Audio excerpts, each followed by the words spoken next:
Баласагын атындагы Улуттук университеттин журналистика факультетинин студенттери ректорго кайрылуу жазышты.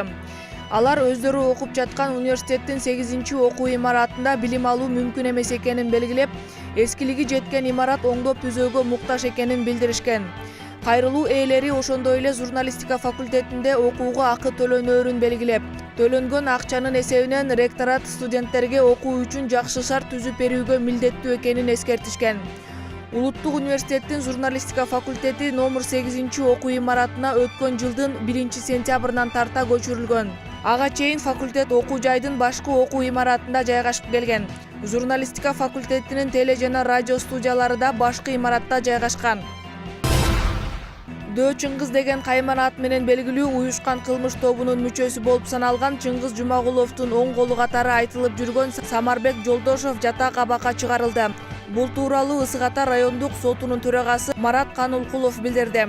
Анын айтымында мындай чечим 19 январда кабыл алынып, ага номер 3-түрмөнүн башчысынын сунушу себеп болгон. Самарбек Жолдошов 2016-жылы 1-май райондук сотунун чечими менен 10 жылга эркинен ажыратылган.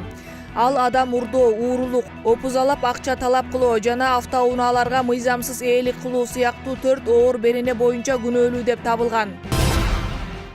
Залкар жазуучу Чыңгыз Айтматов тууралуу толук метраждуу документалдуу тасма анын 90 жылдыгына карата тартылат.